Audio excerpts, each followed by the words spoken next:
When we last spoke, I had worked problem 23.4, or example 23.4 was the last problem we solved. So I wanted to go ahead and attack the rest of them. I've taken the time. Here comes the yawns again. I've taken the time to write out the questions a priori so we can just roll with them. So let's do this by sharing my iPad screen and hope everything works. So this is an example very much like the example from the textbook. I've changed a few things again in an attempt to keep from angering Pearson, who actually quite pays me kind of regularly, so that I don't want to offend him. But here's the question that we're working for starters. Let me go ahead and put out my chat box in case anybody tries to chat me an answer to a question or something along those lines. All right, got all that done. So it says when high potential differences, comma high voltages are present, air and other insulators become ionized and conduct electricity. For air, this occurs when the electric field strength reaches about EBD, and that's EBD for breakdown, equals to 3 times 10 to the 6 volts per meter. This is called the breakdown of air, hence the subscript BD. A, show that the breakdown voltage VBD for a spherical conductor is proportional to the radius of the sphere, and B, estimate the breakdown voltage for a sphere of diameter 0.50 centimeters. So it's often that they'll say a diameter like that, and then I'll summarily treat it as if it's a radius. I think I did that the last time I worked this problem for my for my face-to-face class on Monday. So, anyways, hopefully I don't do that again. But I did make a point to underline it. So what we have here is a fact about the breakdown electric field strength in which air breaks down. So once you get a electric field strength of 3 million volts per meter, that means that basically if there's a voltage difference of 3 million volts between two objects that are, let's say, exactly 1 meter apart, then lightning will strike. It will literally jump from one of those charges to the other and get a create a meandering path from one charge to the other, along which lightning will fire. If you instead put the two objects that have the voltage difference between them, if you instead put them 1 millimeter away, then that's a thousandth of a meter. So that would only require 3,000 volts, just because when you divide 1 meter by 1,000, then you also have to divide 3 million by 1,000, so you get 3,000 volts, and so on and so forth. So that's what we're using here. Your book even goes into details about how basically when it gets that high, free electrons can bombard the O2 and N2 molecules in the air, and that sets them loose as well. And then you end up getting a random bit of charges that are free to move around in the air, and basically the lightning can jump from charge to charge to charge like that. Again, in a very meandering path because it's trying to find basically the closest ones to each point. So it jumps to one point and then it looks for the closest one next, and it jumps to another point and it jumps to the next one and the next one and the next one. It doesn't always go in a very reasonable direction. Now, to do this, we did do problem 23.4, and in that was basically a derivation of the voltage due to a point charge. And that voltage was for a point charge, but it also, actually, in reality, it was not for a point charge. It was for a spherically distributed charge of radius r0. So I'm not even using a result for point charges. I'm using a result for spherical charge distributions as well. So what we found was that the voltage for a spherical distribution of charge at some distance r away from the center of that spherical distribution of charge is equal to Q, the charge of that particular sphere, divided by 4 pi epsilon naught R. So notice how in this case it's voltage and it's 1 over R, even though we're dealing with either a point particle or a sphere of charge. Now, if we consider a spherical distribution of charge and we want to calculate the electric field on it, then the electric field, at least the magnitude of it, would be Q over 4 pi epsilon naught r squared. And of course, if that was an actual, if we were talking about an actual spherical distribution of charge and it was right at the breakdown electric field strength, then that quantity would actually be equal to 3 times 10 to the 6 volts per meter.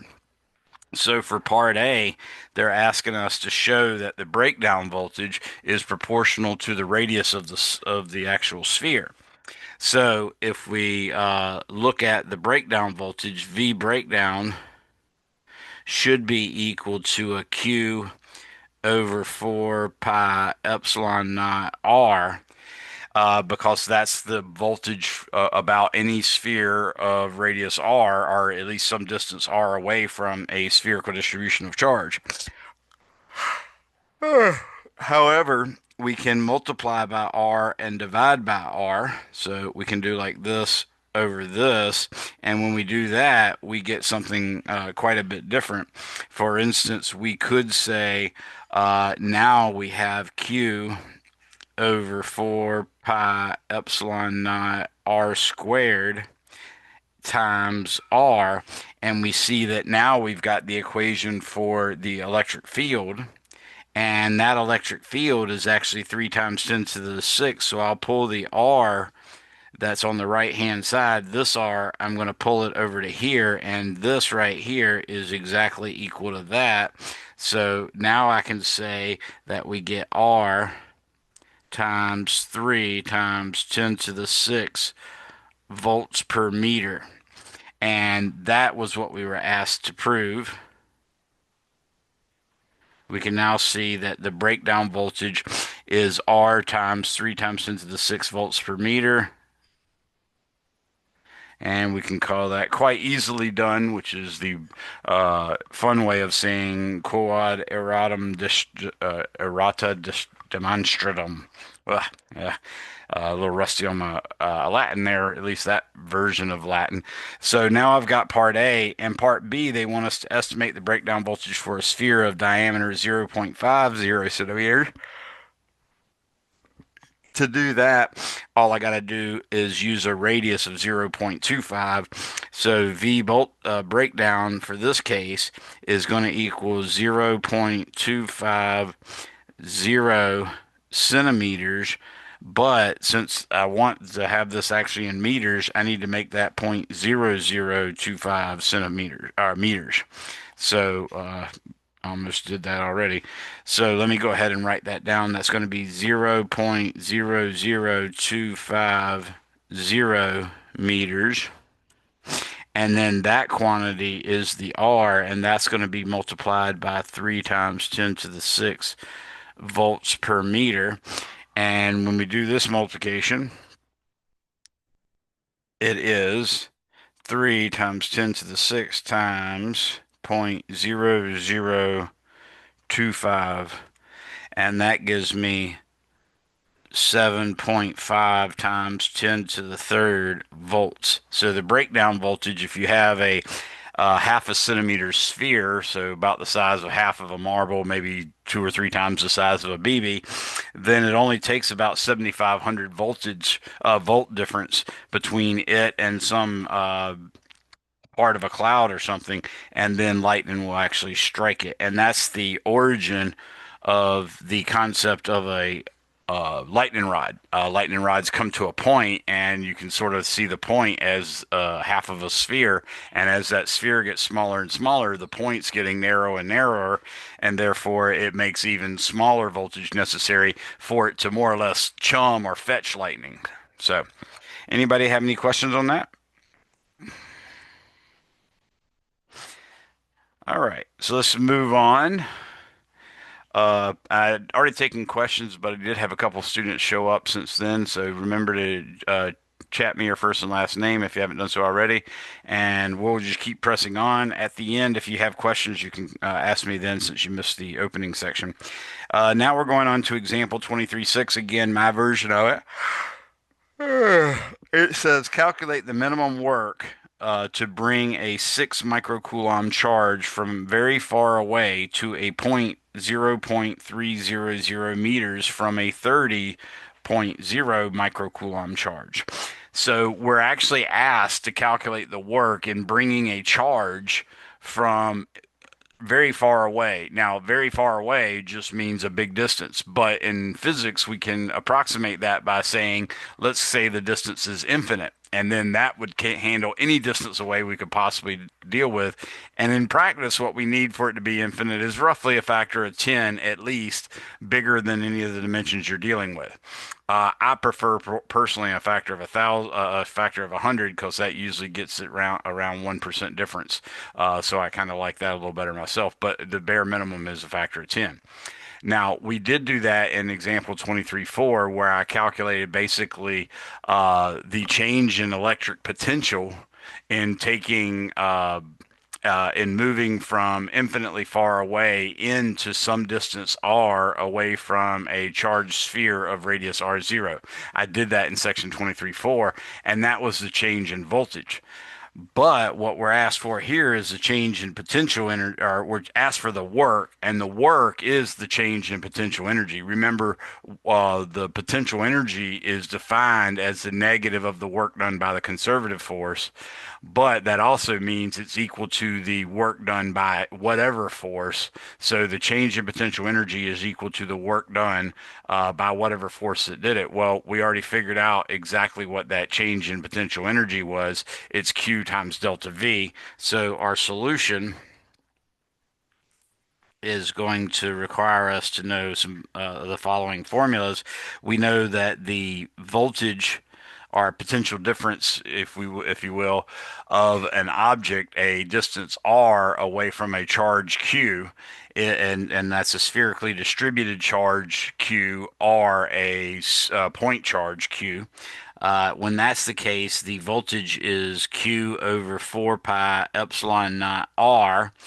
But we also know that the change in potential energy is equal to Q times the change in electric potential. So we can say the change in potential energy also happens to be equal to the work done. So we can say work is equal to Q times delta V. And that's what we're going to use here.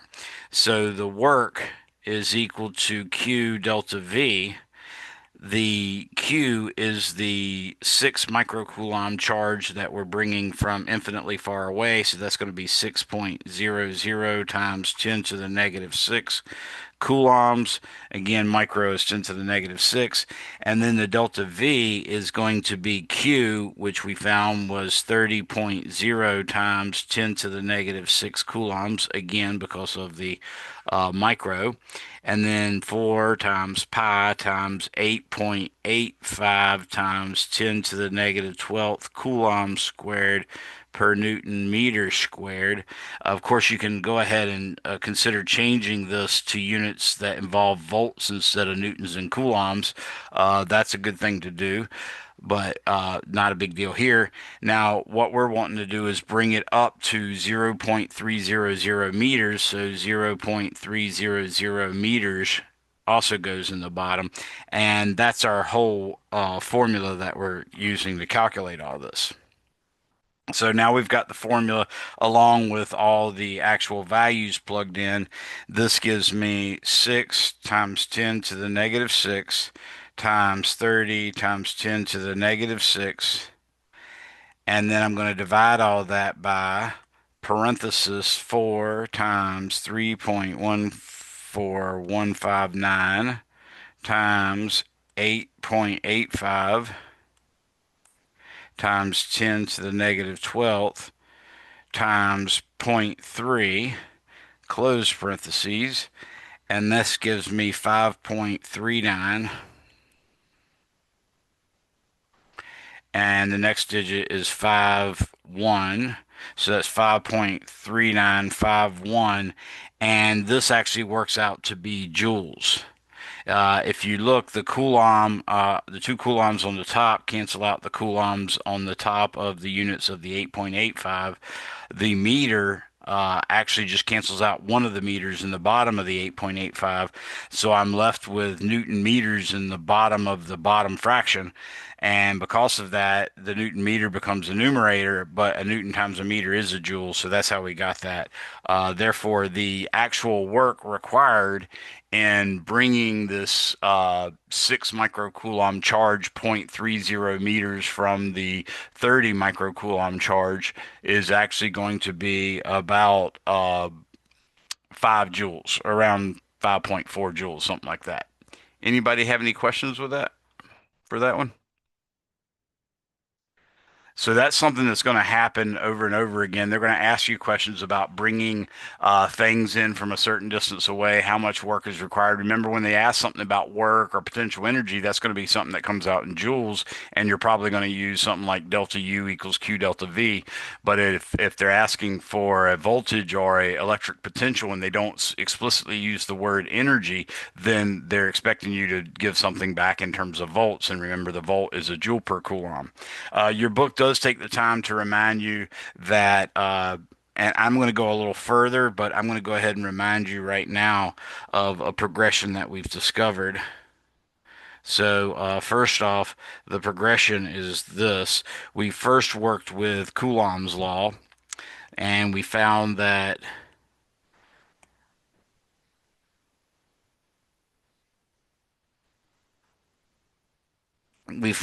F in magnitude was equal to Q1 Q2 over 4 pi epsilon naught r squared. And of course, I went further and showed you ways you could make that into a vector equation. But the main thing is you see that I have two charges up top, Q1 and Q2, and the distance is r squared.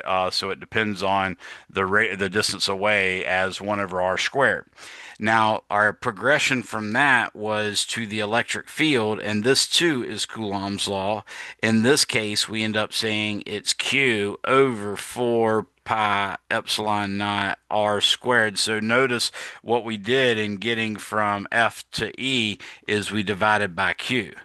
So we literally took F and divided it by one of the charges. We treated one charge as the source of the electric field and the other charge as the one feeling the electric field. So all we had to do is cut out the contribution that the one feeling it did. And from the force formula, that just means the multiplication by, let's say, Q2. So if I divide out Q2, then I've got only the effect due to Q1. And that's what we did there. Now, if we go farther, as we're going to do now, and this part with the E and this part with the V that I'm getting ready to show you, that's the part that your book gave you. I just wanted to reiterate from the very beginning. Now, from the E, we were actually able to get a voltage, and the change in voltage was equal to the negative integral of E dot dl, like that. Well, that led us to a voltage formula. Oops, I should write that in blue. And the voltage formula is different as well. And in fact, this voltage formula is Q over 4 pi epsilon naught R. So notice it went from R squared, a 1 over R squared law, to a 1 over R law. Not only that, it also lost the vectorness. That's sort of the whole point of using electric potential, because it's a little easier not having to work with vectors. So now you see the progression. You should keep that straight in your mind, how Coulomb's law has, in this case, 3 forms. It's got a form for force, it's got a form for electric field, and it's got a form for voltage. The force and the electric field are both vector equations, whereas the voltage is a scalar equation. All right, so that's what I wanted to add to you. So next we have, thought there was another problem that I stuck in here. Maybe I put it further back. Where'd it go? Oh, there it is. Okay, cool. All right. So the next problem we're going to do is we're going to go about working out exactly what is the electric potential at points A and B. So it says, example 23.7, calculate the electric potential at points A and B in the figure below. You'll recognize that this looks a lot like the problem we did in chapter 21 as one of the very first Coulomb's law for force worked out. And then we did it later in chapter. Actually, it was not chapter. Yeah, it was chapter 21. Then we did it again in chapter 21 using the electric field, and now we're going to do it using the voltage, and you're just going to see how much easier this is. So I've gotten all these distances written down and stuff like that. The solution is going to entail this. Solution is the voltage at A, for instance, is equal to the voltage at A due to Q1. Actually, I should probably put that. I'll just put it A1, and that means point A due to charge Q1. I could write Q1, but why have a subscript on a subscript? Plus, it's the voltage at A due to Q2, so I'm going to write that as V2. And we're also going to realize that the voltage for a point charge, a spherical charge distribution as well, is Q over 4 pi epsilon naught R.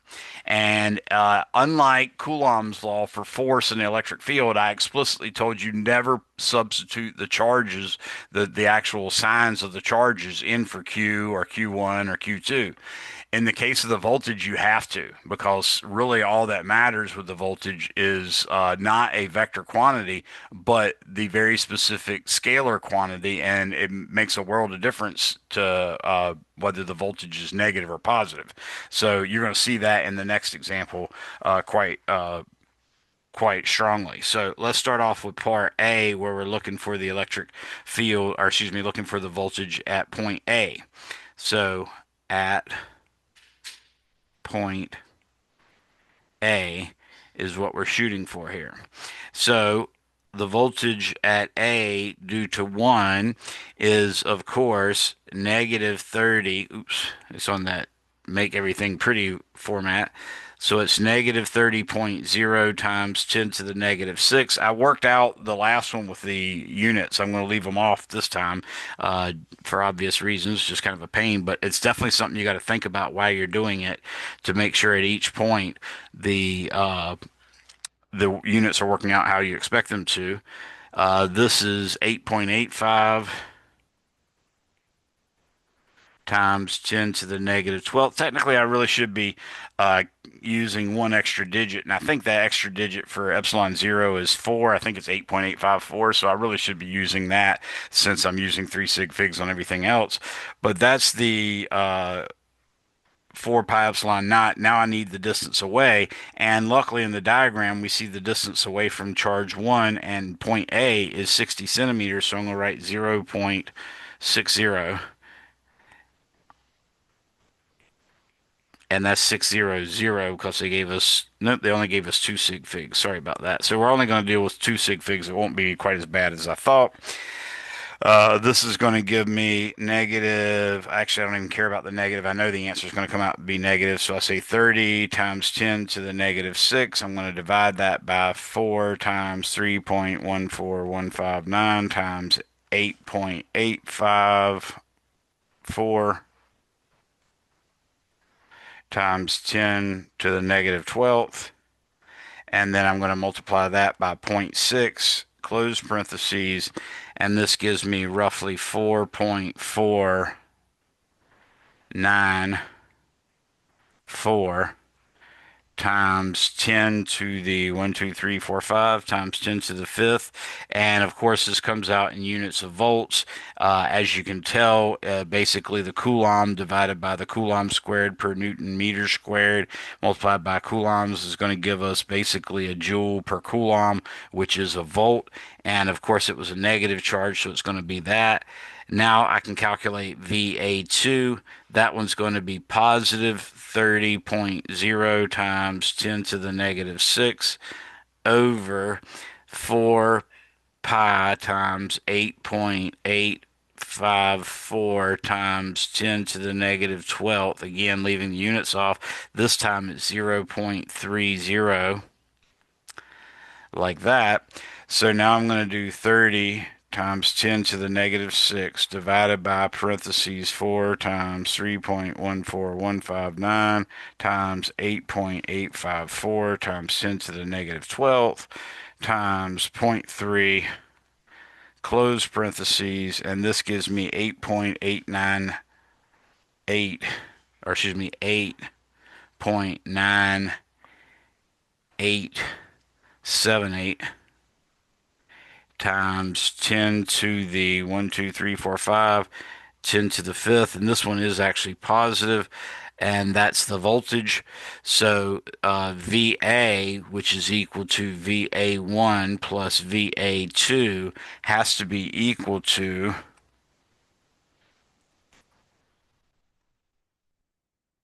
the sum of these two. Ooh, technically, it's actually the difference because the VA1 is actually a negative quantity. So instead of actually adding these, I'm going to subtract one from the I'm going to subtract the 4.491 from the 8.9878 in all these, we only had two sig figs, so really I should be underscoring this number and this number and this number, this number, and this number. When I add these two together, I get, you might notice that these are literally twice as big as each other. Well, the 8 one's twice as big as the 4 one, and we get, in fact, the exact same answer, 4.494 times 10 to the fifth volts, and that's at point A.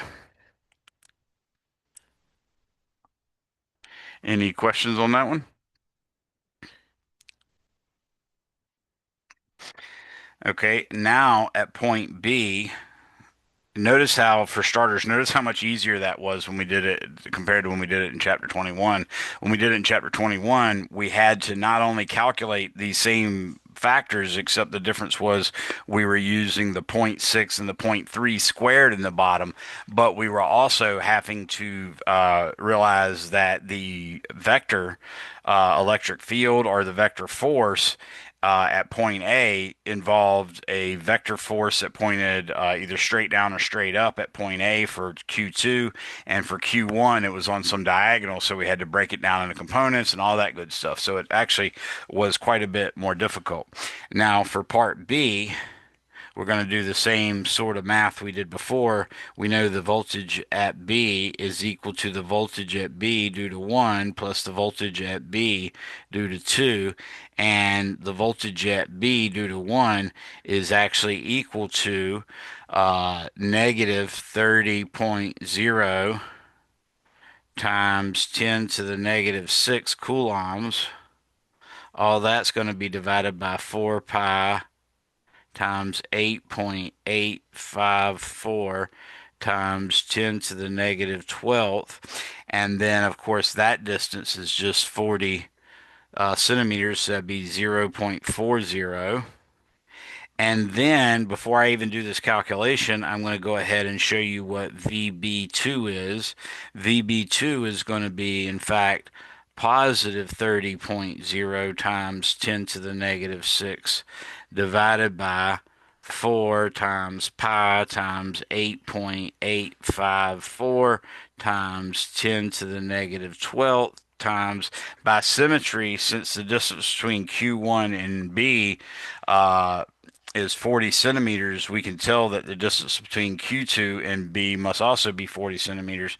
So with that in mind, I think you can now see why I didn't take time to calculate them. They're literally identical except for a plus sign in the B1 case and a minus sign, or excuse me, a minus sign in the B1 case and a plus sign in the B2 case, so that VB is actually equal to 0 volts. So this one was super, super easy. Anybody have any questions on that?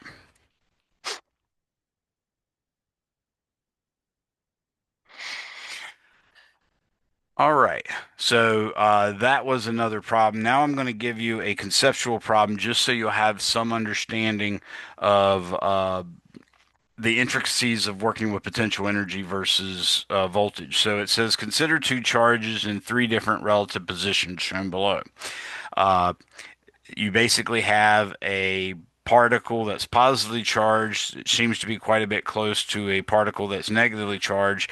Then you have what looks like that same positive charge a good distance away from that same negative charge. And then it looks like you have two positive charges that are identical to the first positive charge and the second positive charge, but happen to be exactly the same far distance away as they were in part two.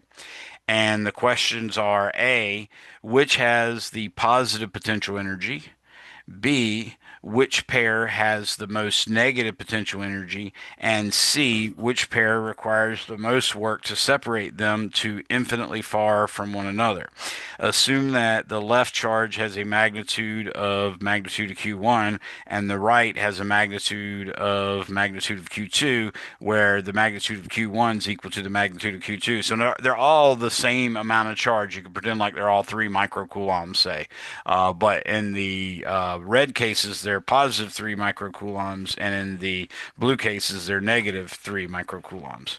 So that's a way you could look at it. Now, the solution's going to require us to make some use of the potential energy, because we know that work done is equal to a potential energy. We also know that they ask specifically for potential energy.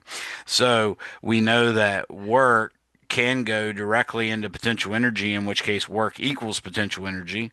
But we also know potential energy can be equal to Q times the change in voltage. So the change in potential energy can be the charge times the voltage change that it goes through. Remember, this was the origins of the electron volt we talked about earlier. We also know that the voltage due to a point charge is Q over 4 pi epsilon naught R, like that, so we can use all of this. What this tells us is in each case, the work is actually going to be equal to the Q, meaning one of the Q's. And actually, we were using capitals, so I'm going to go back and make this a capital. So this is going to be Q times delta V, which is Q. So what we're imagining here, just to make sure y'all follow me, we can imagine bringing, let's say, the left charge here when there's no other charges around. So we're going to bring the left charge to wherever it is in part one, and then wherever it is in part two, and then wherever it is in part three. But they're brought there when there's no other charges around, so that doesn't take any work whatsoever. However, once they're there, they're going to establish a voltage around them, so then it's going to require some work to bring another charge near it.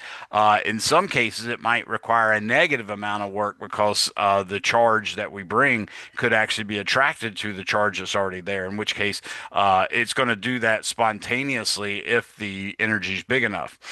In other cases, you're actually going to have to do a positive amount of work because you're bringing a charge that repels from the initial charge. So we got to take that into consideration. So in this case, we're going to get Q times the other Q. So I'm going to call this Q and Q prime over 4 pi epsilon naught R, where R is the distance between them.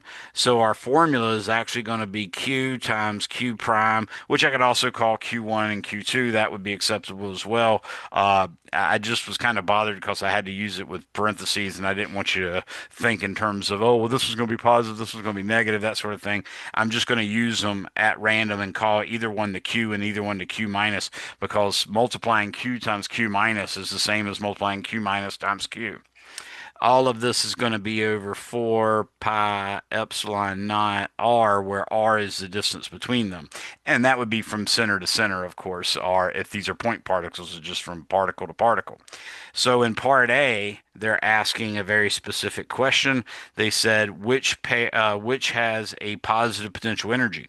Well, as you can see, the potential energy, which is equal to the work, is that formula I just calculated. Uh, that formula is the product of the charges divided by 4 pi epsilon naught. If we wanted if we wanted that potential energy to be positive, then the Q's would both have to be positive or both have to be negative. We only have one scenario in which the two charges are the same, and that's in case three. So case three has positive potential energy.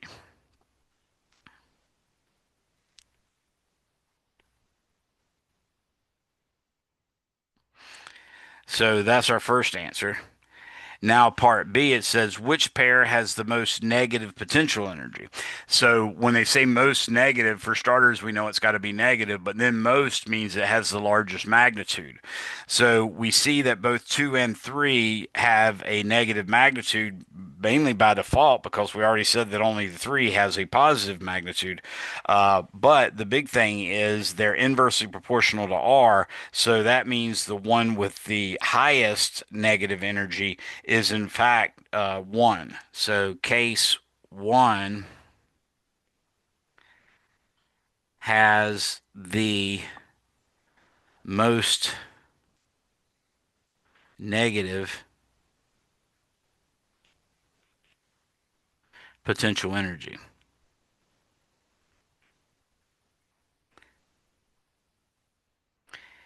And remember, the potential energy can also be thought of as not just the potential energy, but because it's often can be created by work, we know that that also is how much work it would take to separate them to infinitely far away. So that's something that comes in handy as well. Part C, they're asking which pair requires the most work to separate them to infinitely far from one another. So the one that has the most negative work would require the most positive work to erase it. So, in fact, the case 1 is the one that would take the most work to separate them.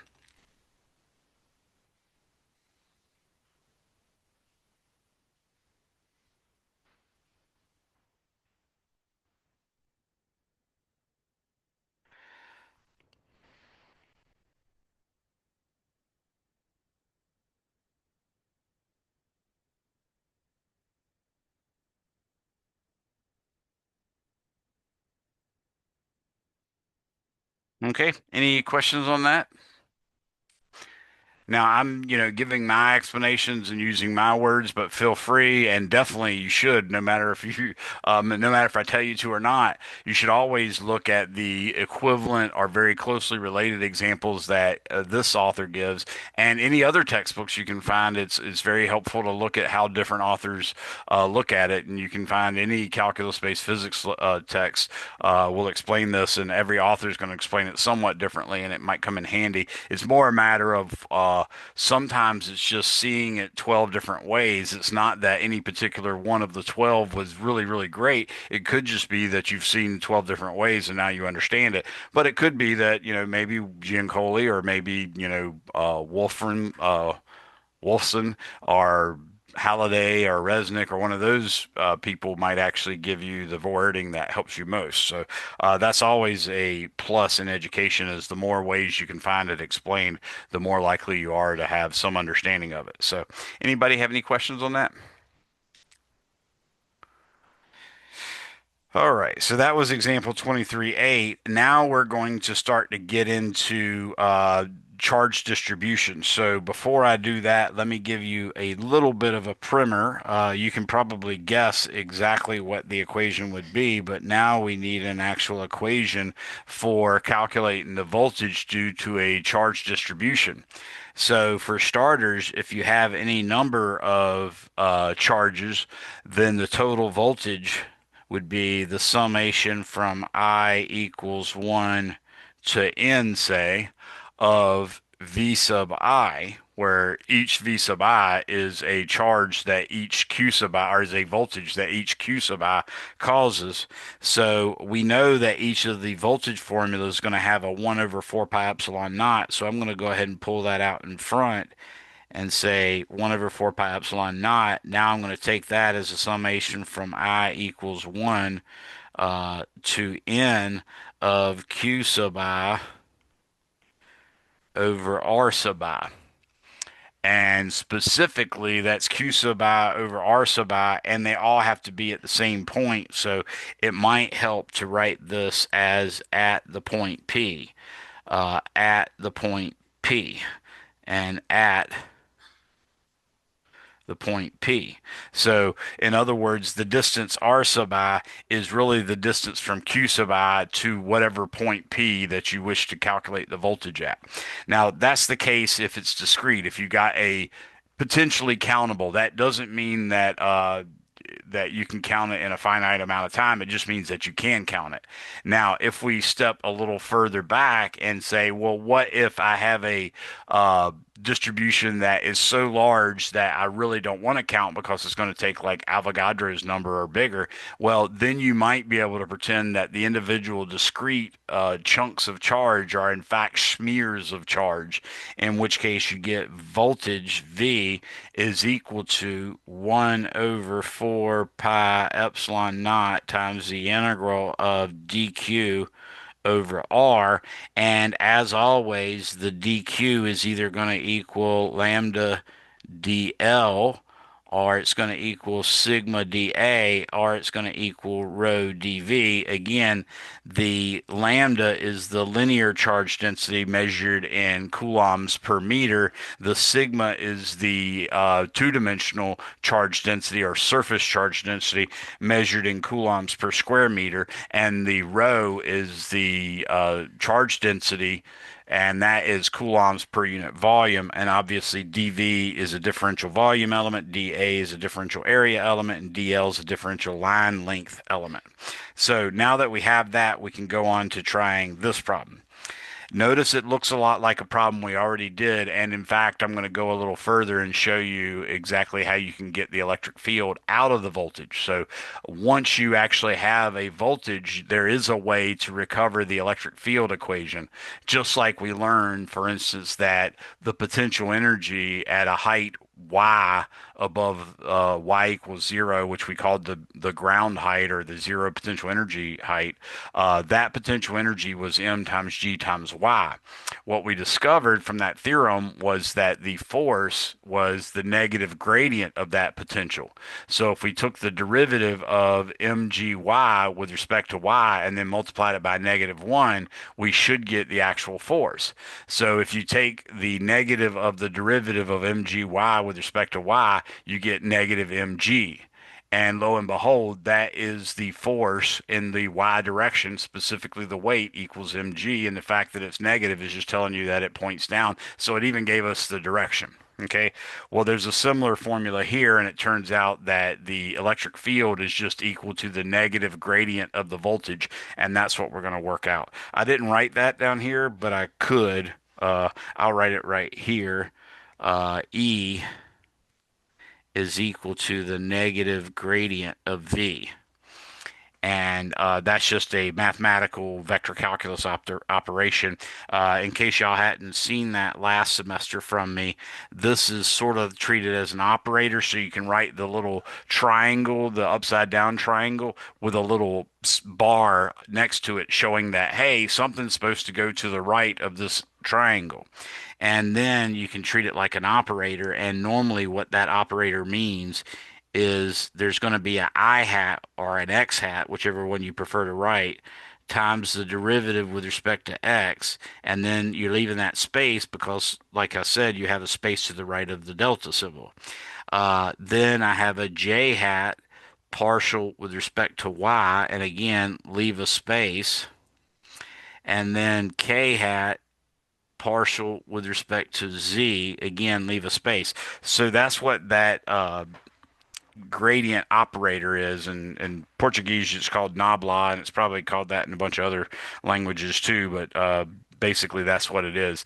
When we do stuff like the divergence, then you're going to use those components, I hat partial with respect to X, Y component is J hat partial with respect to Y, Z component is K hat partial with respect to Z, or that's the whole X vector, Y vector, Z vector.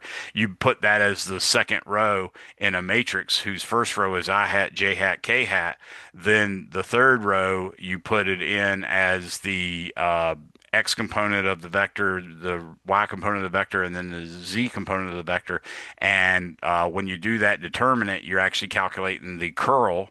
If you want to do the divergence, you just do a dot product of this with the vector. So you would take the I hat and which is followed by the partial with respect to x, and you take the derivative of the vector x component with respect to x, and that gives you a scalar. Then you take the partial with respect to y of the y component, and that gives you a scalar. And then you take the partial with respect to z of the z component, and that gives you another scalar. You add those three scalars up, and that gives you the divergence. Okay, so what I was talking about, just so you'll know, del dot E equals the divergence, and del cross E is equal to the curl. They also call the divergence there's another word for it, I can't remember right now, but the curl they call uh, rotation is another word. I can't remember the other word that they use for divergence, but that's the three things we normally use the del operator for. You can have it act on a scalar function, and it's called the gradient. Or you can have it take a dot product with a vector, and that gives you a scalar, and that's called the divergence. Or you could take a cross product with a vector field, and that's called the curl. Any of those are fair game. But with that in mind, what we're going to do now is work out this problem, which is actually surprisingly simple. So solution v is equal to the integral of dq over 4 pi epsilon naught r, like that. And I think that's what I wrote before. Let me double check. Okay, I was worried that I didn't write the dq. I thought I might have written just q, but I did do it right, so it's all good. So what I'm looking at right now is I have chosen a point P at which we wish to know the electric field. You can see it's marked along the z-axis. The loop, the thin loop, is actually in the XY plane, and the distance from a particular charge element that happens to be in like the first quadrant, the distance from that charge element up to the point P is the square root of z squared plus r squared, and that's because the distance above the XY plane is z, and the distance in the XY plane that the ring is away from the origin is technically x squared plus y squared square root, but in this case, that's just r. So it's just the distance r. So we use the Pythagorean theorem and we get r squared plus z squared square root. What we're going to do is, as I said here, and by the way, I'm not necessarily, I would give you the Q equals lambda times 2 pi r. That's reasonable for me to put on a test problem, but this part is something you would have to come up with on your own, and that's the whole reason that I took the time to write all this stuff. You got to know these. You got to know that dq is either lambda dl or sigma dA or rho dV, and you got to know that when it's uniform, that means those constants, the lambda, the rho, or the sigma, are going to be actual constants when they're uniformly distributed. In general, they could actually be functions, though. All right, so now that we've got this, I can say v, or I could actually write it instead of laser point it. That'd be nice. I can say v is equal to 1 over 4 pi epsilon naught times the integral. Now my dq, I've already decided, was going to be lambda times r times ooh yes, lambda times r, because this one's actually a fixed distance r away.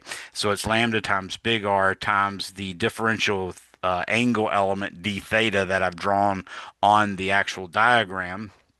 That part I drew myself too, and that would not be included in your in the statement of the problem. As you can see, the original statement of the problem just says dq in the textbook, so that's a very typical thing. Now the distance r away, as I told you, is the square root, and it's better to actually write the variable that matters, which in this case would be the z. It's better to write that as the second one, so I'm going to write it as r squared plus z squared, but it doesn't really matter in this particular problem because both r and z are a constant everywhere, so I'm just going to pull that out in front, and I'm going to get 1 over 4 pi epsilon naught square root r squared plus z squared, like that, times And actually, since I've got this, I might as well, instead of writing it 1 on top, I should go ahead and pull out the lambda r as well. So the lambda times r can come out on top. And then all I have left is the integral of d theta, and that's going to be an integral from theta equals 0 to 2 pi because that's how many radians are in a complete circle.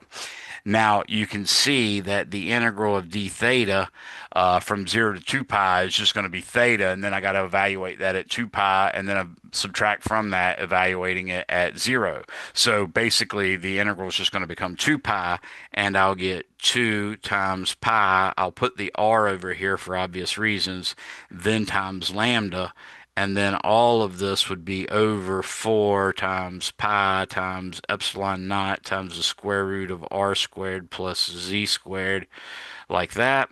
And if you'll notice, the thing that I told you was reasonable for me to put on the problem, that q is equal to lambda times 2 pi r, you can see that that is in fact q. And now we can say that the voltage at P is in fact equal to Q over 4 pi epsilon naught square root R squared plus Z squared. And that's it in its entirety. Notice how much easier that is than doing the electric field stuff with all those vectors. Anybody have any questions on that?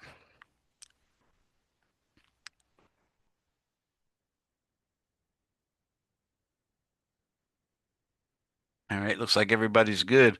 I really feel bad about just talking like this without interacting with you guys. So, ask me questions. I feel like I could be steamrolling you, but also feel like I'm probably just explaining it pretty well, so y'all are following. But y'all need to, keep me in the loop on that. If y'all aren't understanding, then I'm just, wasting your time, and I want to help you understand. So let me know if I can do anything to help you.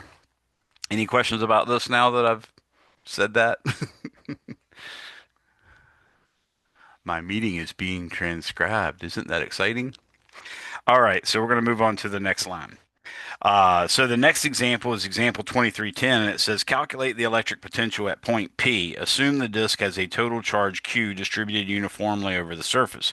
So when they say uniformly, then you look at it. If it seems to be something that is two-dimensional, then you think dq is equal to sigma dA. If it looks like something that is one-dimensional, like an infinitely long one-dimensional wire, then you think dq equals lambda dl. If it looks like it's an actual volume thing and the charge is actually distributed throughout the volume, not just on the surface, then you want to think dq is equal to rho dv. So in this case, I'm actually talking about a green disk here, and I've actually taken the time to go ahead and draw what dq would be. In this case, dq is that whole loop, not unlike what we did when we were doing the same calculation for the electric field.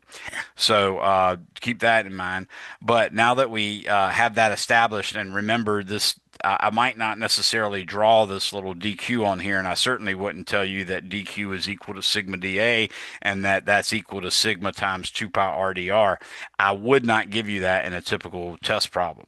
Okay, so I'm going to go ahead and write down solution.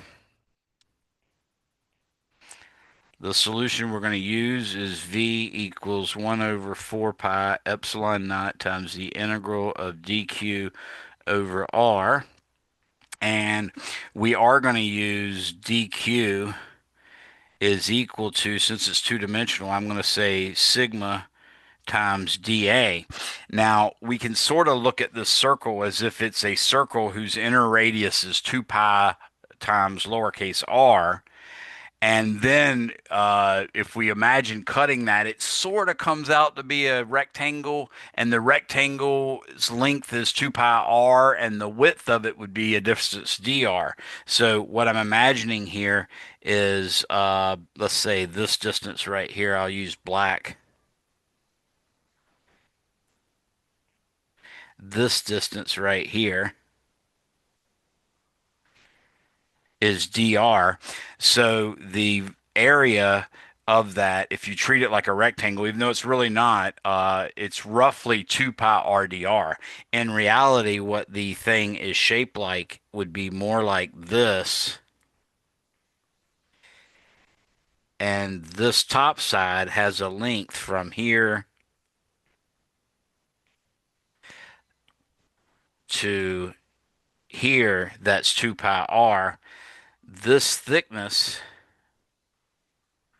from here to here is dr, but if you notice, this distance from here to here is 2 pi times r plus, in this case, it's r plus dr. So I've got to actually knock out a little bit of that arrow there. So it's 2 pi r plus dr, and that's what makes up that little extra on the ends is pi dr on the left and pi dr on the right, give you that little bottom side of that triangle. So that's really what it is. But if you actually calculated what this would be by taking pi parenthesis r plus dr close parenthesis squared minus pi r squared, you would find out that it only differs from 2 pi r dr by amounts that are dr squared or higher. So that's why we're justified in doing it. So I'm going to continue on now with v is equal to 1 over 4 pi epsilon naught integral of, now my dq is going to be sigma times 2 pi r dr, and then all of that is going to be over the distance away, which is the square root of z squared plus r squared. Now notice this case, the r is lowercase because we're talking about the radius out to the little ring that we're treating as our differential charge element.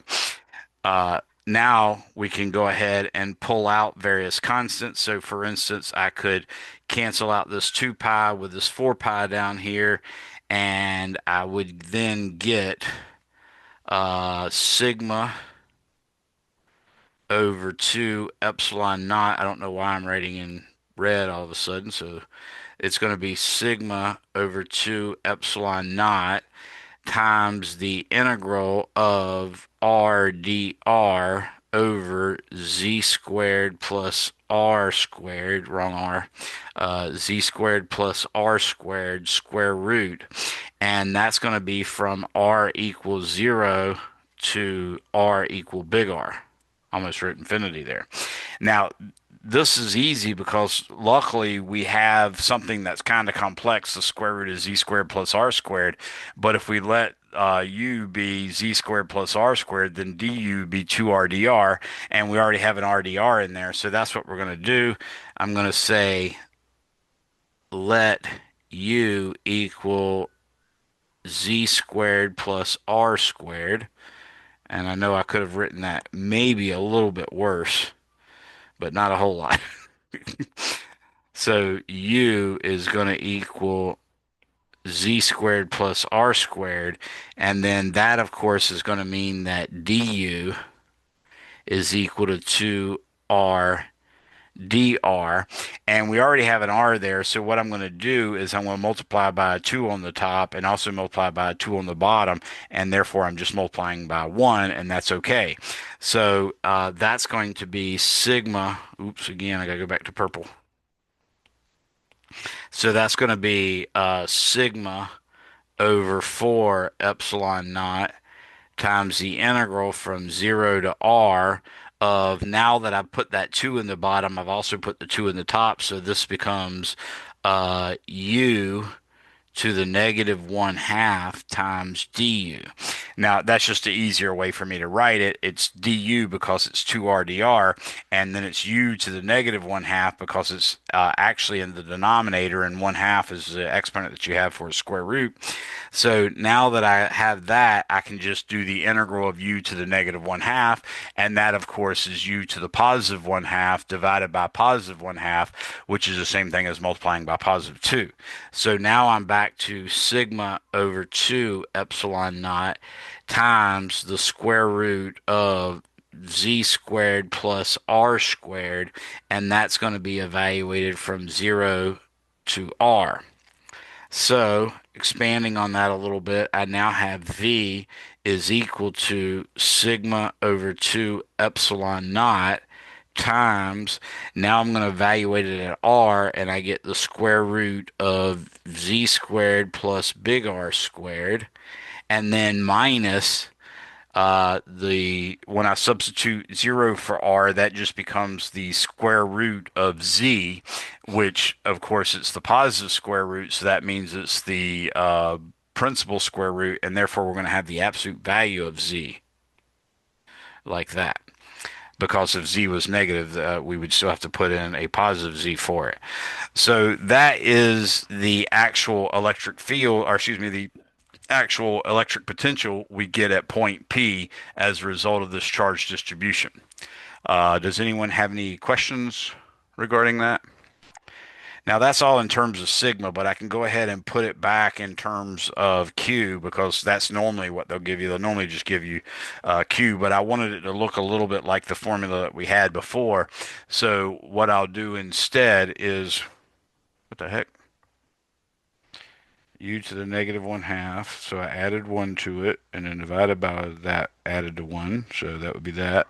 Still got that. Oh, I know. I just, that was weird. Anyways, let's see. I'm trying to make sure I got the same formula they did. Yeah, everything's good there. So another thing I could do is go ahead and pull that z out in front because that was part of what we had before. So I'm going to write this as sigma z over 2 epsilon naught.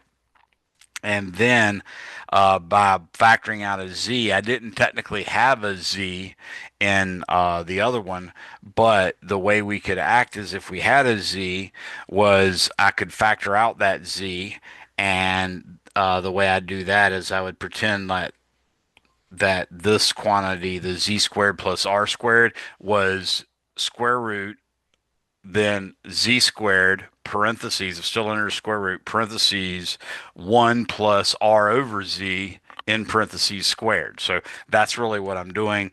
So I'm taking this, it's going to be 1 plus r over z quantity squared square root and then minus 1 because once you factor out that z you got that. So now I have it in that version, but we can also remember that sigma is technically q over pi r squared. So I can go ahead and write this as v is equal to q over the 2 is already down there, so 2 times pi times the epsilon naught that's already there times r squared, because again, q is sigma over pi r squared, so the pi and the r squared came from the sigma, as did the q. So I've now got q over 2 pi epsilon naught r squared, and all of that is going to be, oh, and I also have the z over here, so I'm going to put that z back there. And then all of that times 1 plus r over z quantity squared minus 1 like that. So that is our actual voltage. And you could use, for instance, the binomial theorem to try to make this a little more simple. But this is a pretty good result as it is. I'm going to go ahead and circle that off. And now that I've done these, I can show you how to calculate the electric field, but I want to show you something real quick. There's a binomial theorem,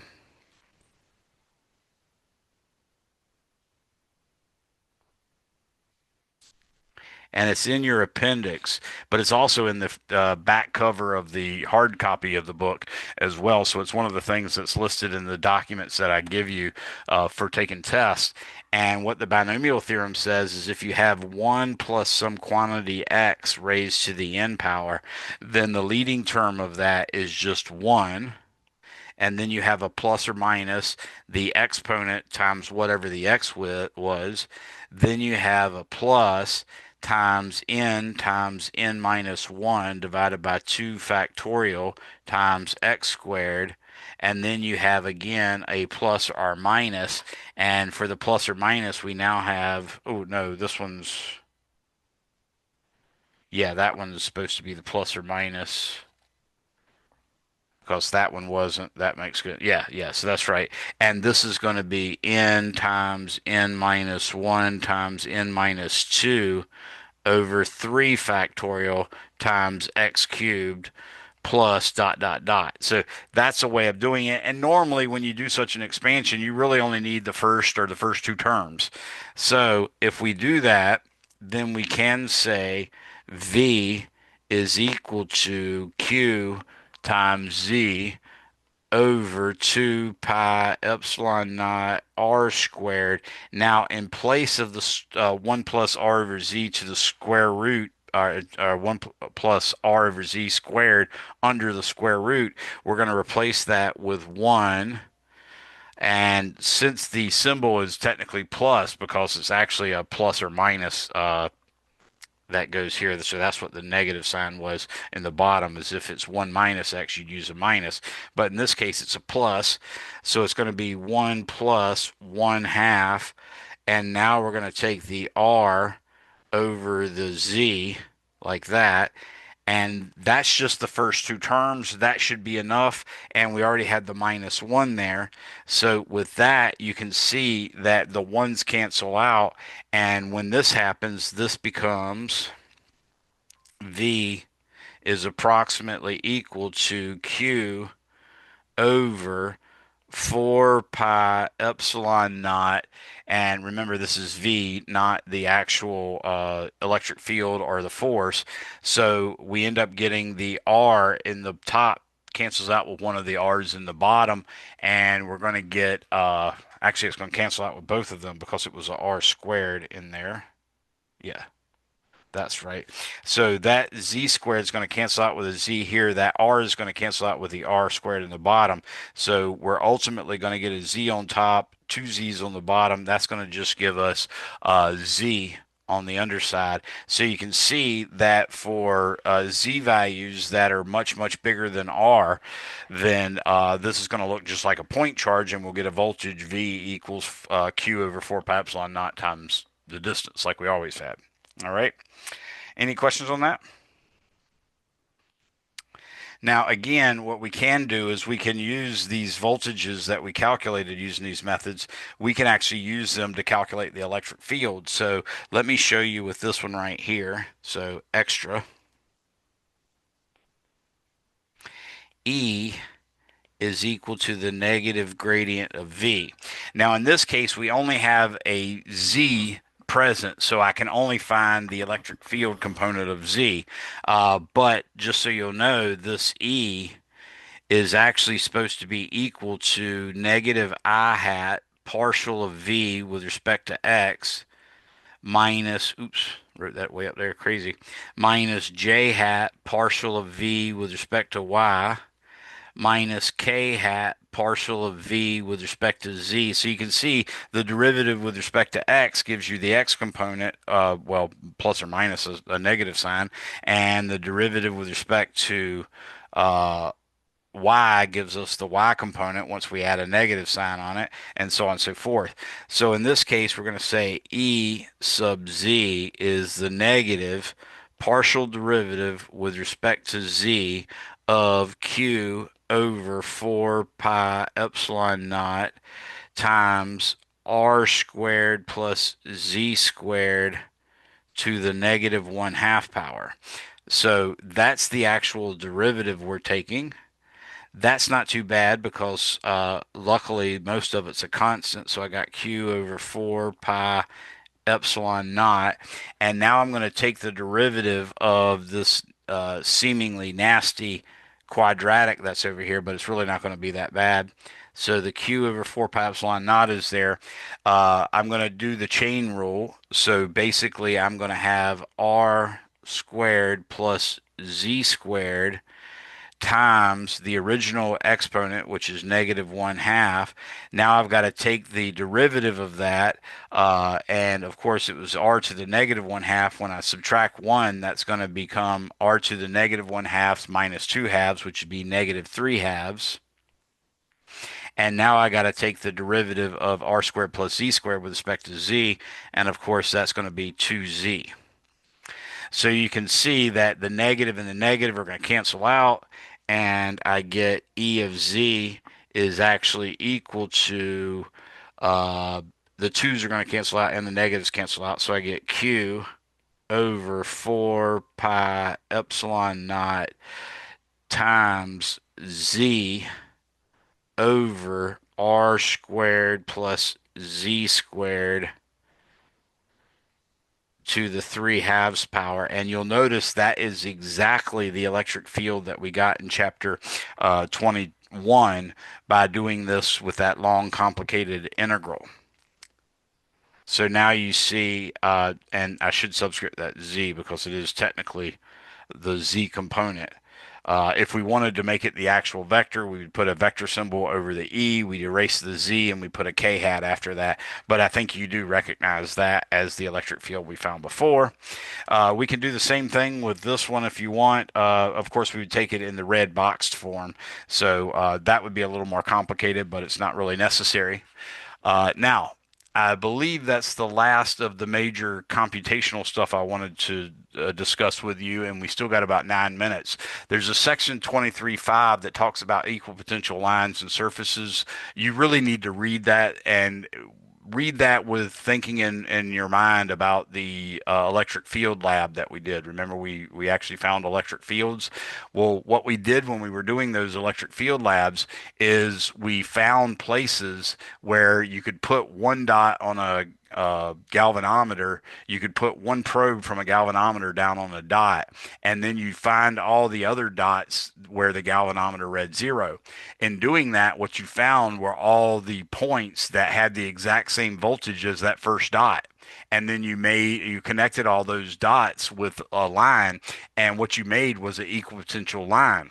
Now, in principle, if that was 3 dimensions, that could be an equipotential surface, and that's what this thing is talking about in this section 23.5. So it's really good, and it's good to think about it in terms of topo maps, and that's what your author does in section 23.5.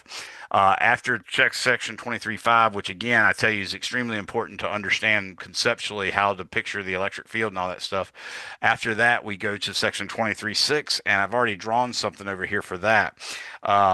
What we have here is an electric dipole, and I'd showed you before that what an electric dipole moment is you imagine two charges that are equal in magnitude. One's positive and one's negative. So this could be positive q and this could be negative q, and they're separated in this case by a distance L. I had used a distance z before. But what we do is we actually imagine, instead of just having the distance between the centers of the two charges as if it's just a scalar, what I tell you to think of is imagine an arrow drawn from the center of the negative charge to the center of the positive charge, because that's actually the exact opposite way that the electric field points. So it's kind of helpful to recognize that that's the difference, and that will keep your wit straight about you so that you'll know which direction the dipole moment points. So you create a vector whose length is L that extends from the center of the negative charge to the center of the positive charge, and then you have a vector that's either d vector, or in this case I called it an L vector. Now if you take the magnitude of the charge, just the positive quantity, and multiply that by the vector L, then you have the dipole moment as you see written here. P is equal to Q times L. That's our dipole moment. Now, what I've done is imagined a point way out here, P, and that's supposed to be a really far distance away from this electric dipole down here. So I would like to calculate what the electric potential, i.e. what the voltage is a distance P away from that electric dipole. So I draw a line from positive Q all the way to P, and you can see that's right there. And then I draw another line from the point P to the charge negative Q, and you can see that's what that is. Now, they are almost the same distance, but in fact, the one to the negative charge is slightly longer by an amount delta R. And making a triangle, we can see that that little delta R is actually given by L times cosine theta, where theta is the measure that you see drawn there. It actually also relates to the angle from perpendicular to the vector L out to the point P. That's going to be the same angle theta. So you can sort of picture it, and you need to verify this yourself. Don't just trust me because I'm running on memory here. But basically, if you imagine a vertical line right here, and then you imagine the line from the vertical right down the middle here, this angle right here, if memory serves me, should be theta. So that gives you another idea what that angle theta is. Again, this blue line should go all the way up to the point P there. So that's the key of what I was talking about. Now I'm going to go ahead and erase that because it's really a badly drawn, but I wanted you to work out the details and see if you can convince yourself exactly where that angle theta would be. So what I've done up here is I've taken the time to compute the voltage due to each of the charges. So the positive charge is a distance r away. So I have Q over R times 1 over 4 pi epsilon naught for the positive charge. But for the negative charge, I have minus Q over not R, but R plus delta R because that's the total length. It's delta R plus R. So you see that. Then I go ahead and realize that since they're both Q, I can pull the Q out in front, and then I get a common denominator. Well, the least common denominator is R times parentheses R plus delta R. So I multiply top and bottom of the first fraction by R plus delta R, and I multiply top and bottom of the second fraction by R over R, like that. And now I have a common denominator. And when I add them, you see it's going to be R plus delta R minus R. So this R and this R is going to cancel out. So I'm just left with delta R over R plus R delta R over R plus delta R. Now, it's a good time to go ahead and replace delta R with L times cosine theta. So that's what I do here. L times cosine theta is delta R. And now the whole premise of all this is that we're going to have R much, much bigger than the distance of separation between the two charges. So R is much, much bigger than L. And since delta R is given by L times cosine theta, delta R is even smaller than R. So delta R is way, way, way, way smaller than R. Now that we have that, we can go ahead and say that the electric potential out at that point P is 1 over 4 pi epsilon naught times QL cosine theta over R squared. Uh, yeah, that's R squared. And that Q times L is in fact our dipole moment. So I went ahead and replaced that with P. So that was the last part that I wanted to make sure you guys covered. You can even see at the end of the the end of the section, there's a table 23.2, and they tell you the dipole moments for water, for instance, is 6.1 times 10 to the negative 30 coulomb meters. For hydrochloric acid, it's 3.4 times 10 to the negative 30th. For ammonia, it's 5.0 times 10 to the negative 30th. I think that's ammonia. It's been a while since I studied chemistry, but I think NH3 is ammonia. But anyways, that was sort of the last big section, except for the part that I just already showed you, which was computing the gradient, and it will actually give you the electric field.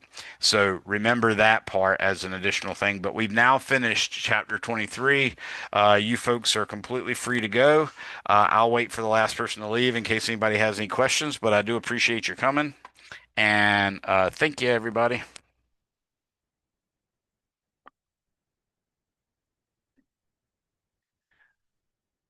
What's going on, Alex? Got any questions? Not much. I'm digesting all the information that you're giving me right now still. It's a lot of stuff, ain't it? But I was wondering if you could go back the to the slide with the disk example, like Mm-hmm. this one. So I just watched an earlier video, I think it was chapter 21. You showed this example with a different version of it. Mm-hmm. And I'm still trying to get through my head like where like what voltage is, what work is, the potential energy. So volts here, I'll just turn on my camera for this. But volts would be the potential for like the amps, It's the potential energy per unit charge. per unit S- charge. Yeah, Okay. it sort of gives you like a even scale to compare everything to because you're dividing the effect of the charge out of it. So that's the way we think of voltage as potential energy per unit charge. Okay. And would charge also be amps? Is that like one of the SI Uh, units? no, we're going to get into that. I think that's actually the next chapter. I want to say chapter 24 is it, but it might be 25. I think it's 24. But the amps actually come from coulombs per second. So that's a certain number of charges flowing past a certain point in a period of time. If you take the total number of charges that pass that point in a time of 1 second, then you get a certain amount of coulombs per second, and that's what amps are. Okay. And we can measure that with the relationship of Ohm's law, am I guessing? Yes, Ohm's law says that the voltage, which is that electric potential difference that we've been calculating today, that electric potential between, any 2 points in a circuit is equal to the current going through that circuit between those 2 points, multiplied by something we call the resistance between those 2 points. If that thing is a ohmic device that's between those 2 points, then it directly obeys Ohm's law such that the resistance is a constant. But if it's not ohmic, Ohm's law still applies. It's just that the R changes from one part of the curve to the other. So if you're doing a certain amount of current, it's one resistance. If you're doing a different amount of current, it's another resistance. If you're doing a different one, it's a third resistance altogether. Does that make Right. And sense? that's where impedance also kind of comes through, where we get some imaginary resistance, which is reactance. Yes, so there's impedance and there's reactance, and the impedance is what we call sort of the equivalent of resistance, but for a inductor or a capacitor, and then we treat the entirety of all the resistance plus impedance together is what we call the reactance. So the problem is that when you're talking about voltage with Ohm's law, you got V equals I R, and there's really just a multiplier R that between the I and the V. So the I, which is a AC, and the V, which is AC, are exactly in phase when you're talking about the voltage across a resistor. When you're talking about the voltage across an inductor, they're out of phase. In fact, there's this phrase called Eli the Iceman, which Eli means electromotive force, and inductor is the L, and then the I is the current, and it means the electromotive force, the voltage, leads the current in an inductor. So it means it's 90 degrees ahead of the current in an inductor, and then ice means the current is 90 degrees ahead of the voltage in a capacitor. So the impedance is that resistance of that capacitor or that resistance of that inductor. And then when you take them all into consideration, the resistance, the inductance, the impedance due to the inductance, and the impedance due to the capacitance, that total quantity is called the reactance. Okay. I think you'll find that in chapter 29 or 30 if you want to start reading ahead to learn more about that. But and in principle, we're supposed to get there. Sometimes we don't get that far, but it's in your book either way, and you can always ask me about it. I'll probably look at it over the summer just because of the schedule that I have. Hmm. I'm just curious. I was curious on what you were going to say because I'm in circuits too, and I'm digesting what you're taking and what I learned in circuits one, which was like a year ago. Right. So Is circuits I'm two dealing with also AC, and yes. did circuits one deal with AC at all? No, not Okay. at all. So the way they see it in electronics is you imagine for you guys it would be a vector pointing to the right. That's the voltage. And if you're talking about the voltage across a resistor, then the current is parallel to it. But what we're imagining is this is an imaginary axis and this is the real axis. And to picture AC, we think of the size of this vector on the real axis. So if you imagine this thing rotating like this, when it gets to this position, the voltage is zero, then the voltage is negative, the voltage is zero, then the voltage is positive. So that's how we picture the current. And if we're just talking about a resistor, the voltage and the current are constantly in phase doing exactly the same thing. But if you're talking about a inductor, for instance, that's the L, then the voltage would be up here and the current would be down here. If we're talking about a capacitor, then the voltage would be here and the current would be pointing down that way.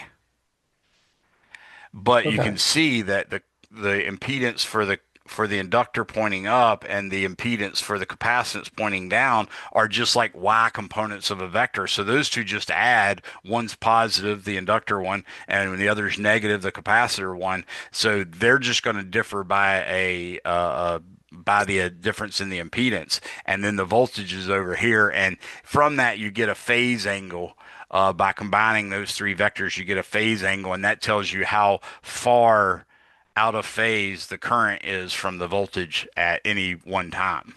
Right, where it's leading or lagging. Exactly. Yep.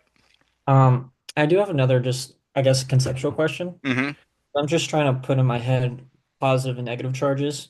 Hmm. And I was going over chapter 21 and I was looking at the electric field Yeah. that is produced in that little PHET simulation. All right. Yep. And what I thought whenever I was looking at it, that the negative particles felt like empty space where we wanted to go into it or like be attracted to it.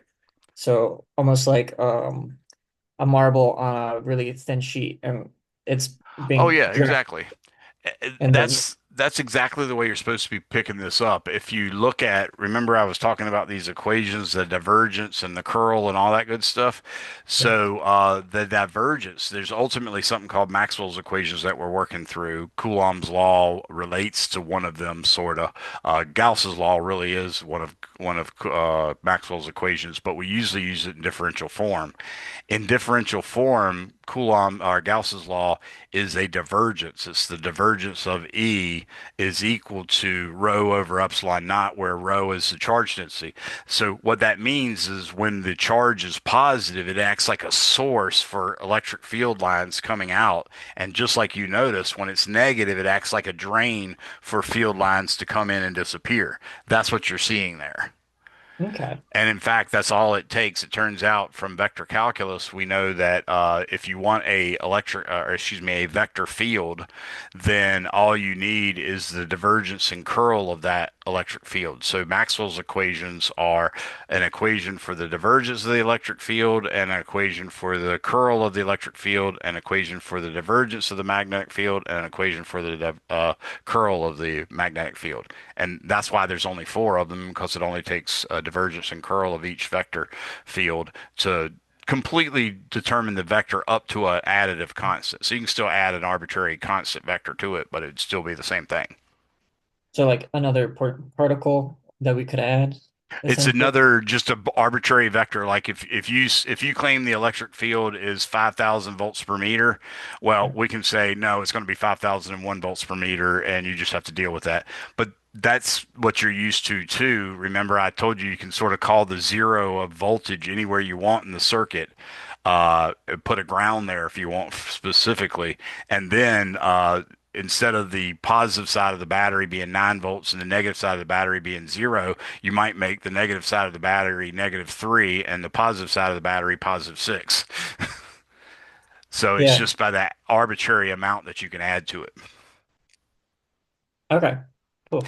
And that's the main thing is because all the things that we measure require integrals or derivatives. And when you take a derivative of something with an additive constant, that additive constant disappears. In fact, most of it's really derivatives more than integrals.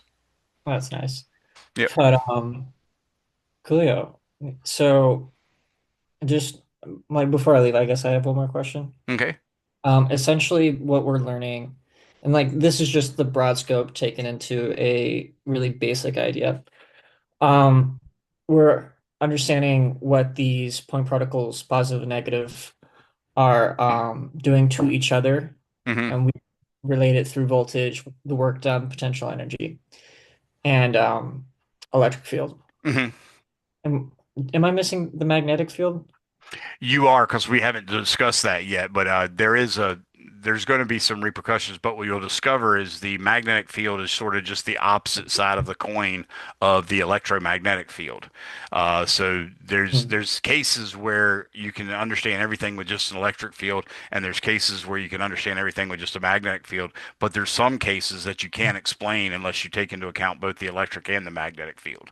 So it's not the inverse. Okay. Yep. Okay.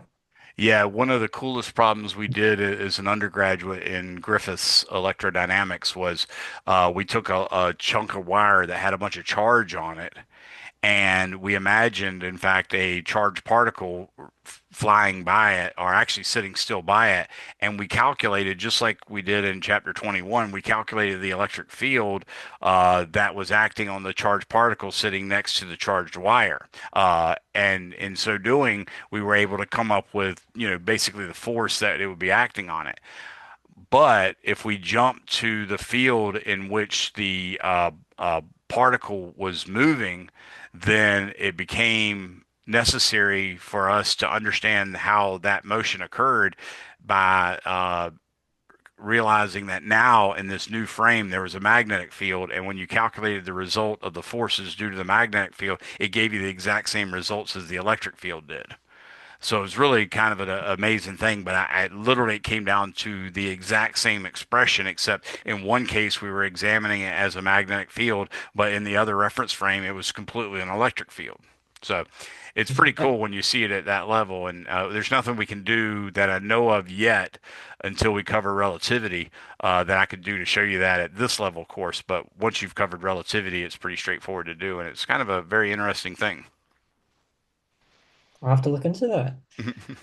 But I think you've answered most of my base questions to continue thus far. I wish I Okay. could get more intense questions, but I can't right now. No problem. Just drop me a text message or an email whenever you come up with any more or whatever. I'll be glad to work with you. Are you interested in doing any kind of summer research or anything like that, or getting any experience outside Um, of classroom over so the at the summer? moment, I'm not doing anything except working at my local job. If I do find something that I can work with, I probably would. Okay. The reason why I Do was asking anything? is my dean just sent out a invitation to West Virginia University. They're having a quantum get together where they teach people that have had some physics but literally just heard of quantum mechanics, and they can come, they can apply. If you get the approved for it, then they give you a stipend and a place to stay and room and board and all that stuff. And you come there and you spend a week and learn stuff about quantum mechanics. It looks really good on a resume, especially if you're going into engineering or physics or astronomy. There's another one at Wallops Island that's going this summer too. I'll send both of them to you, so it'd be something you can consider. Only for a week though? That seems short for an entire introduction though. Well, I Well, can the consider Wallops that. Island one might be longer. I just know that this one was supposed to be a 1 week. I think it was a 1 week. It might have been a 2 week, but I'll send both of them to you. And I'm always, looking out when people, when the when NASA or someone else sends something out like that, our dean sends it to us, and then we're supposed to give it to certain students. Not to certain students, but any students that might be interested. And I just know that you take an interest, so I'll send that to you. Julio, thank you. No problem. And like I said, some of them are actual whole summer jobs. Some of them are just weeks. Sometimes they're 2 weeks or something like that. But I don't know if that's your mom that I saw back there or your wife or what. But My girlfriend, is your she's girlfriend? with Gotcha. me. Yeah, I didn't no. know if it was one of those things where you're still living with your parents, so you wouldn't mind leaving. But if you're with your girlfriend or living with your wife or something like that, then it might not be as cool to just leave for a whole summer. That's it. Oh, Hello. yeah.